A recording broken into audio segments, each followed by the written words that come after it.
നമസ്തേ. ജയ് ശ്രീകൃഷ്ണ. ശ്രീമദ് ഭഗവത്ഗീത അധ്യായം 4 ശ്ലോകം 16. കിം കർമ്മ കിമകർമ്മേതി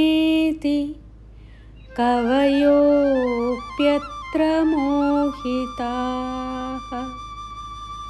തത്തേ കർമ്മ പ്രവക്ഷ്യാമി യജ്ഞാത്വാ മോക്ഷ്യസേ ശുഭാത്.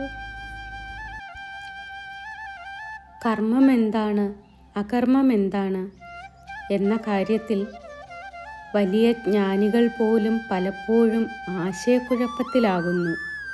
അതുകൊണ്ട് കർമ്മത്തിൻ്റെ യഥാർത്ഥ സ്വഭാവം ഞാൻ നിനക്ക് വിശദമായി പറഞ്ഞു തരാം. അതറിഞ്ഞാൽ നീ ഈ അശുഭമായ സംസാര ബന്ധനത്തിൽ നിന്ന് മോചിതനാകും. ശ്രീകൃഷ്ണൻ ഇവിടെ പറയുന്നത് കർമ്മത്തെ ശരിയായി മനസ്സിലാക്കുക അത്ര എളുപ്പമല്ല എന്നാണ്.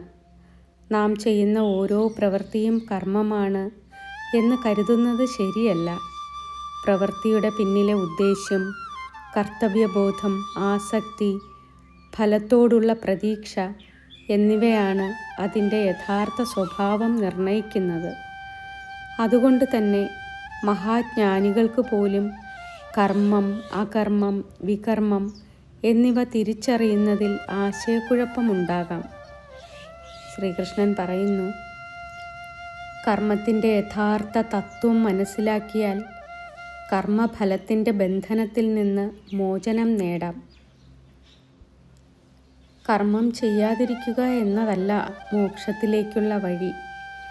കർമ്മത്തിൻ്റെ യഥാർത്ഥ സ്വഭാവം മനസ്സിലാക്കി ഫലാസക്തി ഇല്ലാതെ കർത്തവ്യം ചെയ്യുക എന്നതാണ്. ഹരേ കൃഷ്ണ. നന്ദി.